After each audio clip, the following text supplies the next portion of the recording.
Assalamualaikum warahmatullahi wabarakatuh. Perkenalkan, nama saya Wulan Septiana dari S1 Keperawatan Universitas Muhammadiyah Ponorogo. Saya di sini akan menjelaskan langkah 1 sampai 3 pencarian artikel. Pada kasus 1, Renada, seorang wanita berusia 58 tahun, mengalami refluks gastroesofagus yang meningkat. Feses berwarna seperti tanah liat dan rasa tidak enak badan secara keseluruhan. Dia sangat sedih karena saudara laki-lakinya juga menderita batu empedu sehingga kantong empedunya benar-benar berhenti berfungsi.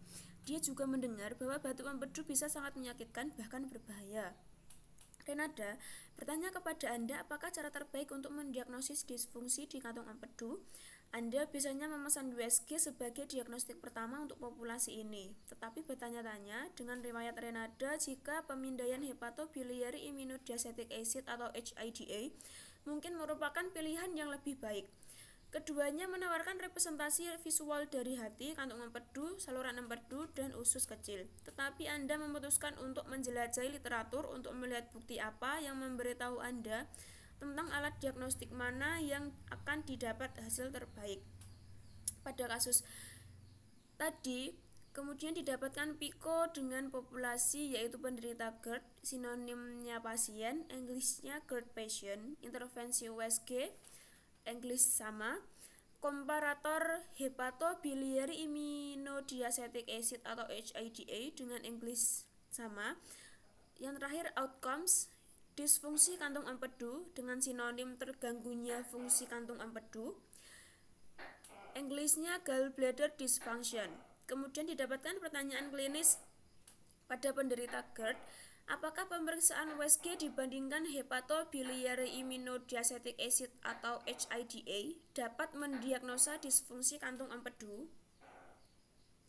Yang selanjutnya dianalisis menggunakan diagram lingkaran untuk PICO-nya, PICO, P-nya GERD patient, I-nya USG, C-nya hepatobiliary immunodiacetic acid atau HIDA, O-nya gallbladder dysfunction. Dari diagram lingkaran ini kemudian didapatkan poin-poin.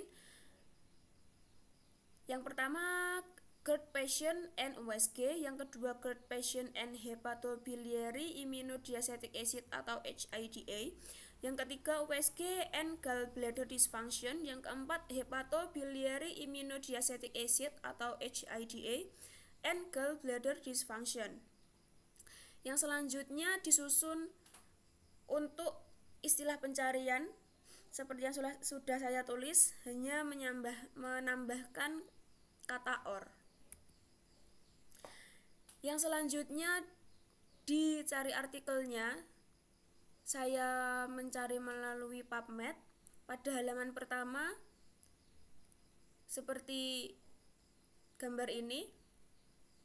Yang kedua, istilah pencarian yang sudah disusun tadi kemudian dimasukkan ke mesin pencarian.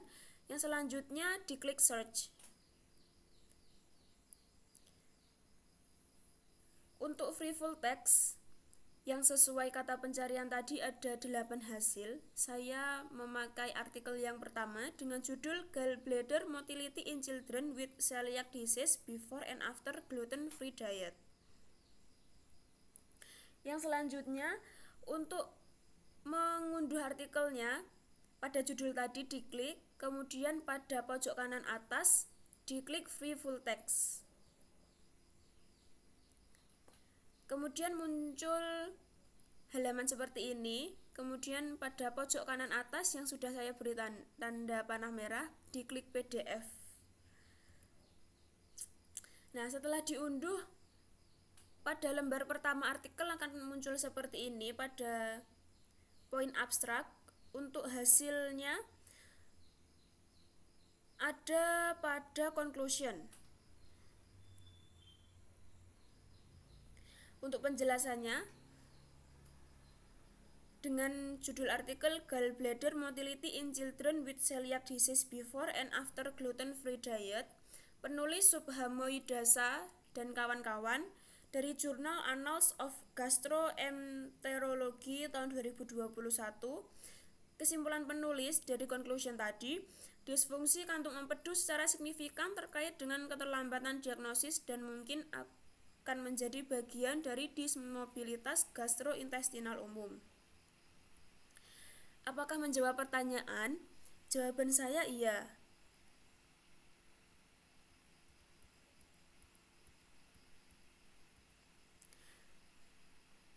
Kenapa? Karena USG dan HIDA itu merupakan langkah pertama untuk mendiagnosis apakah pasien menderita GERD atau tidak.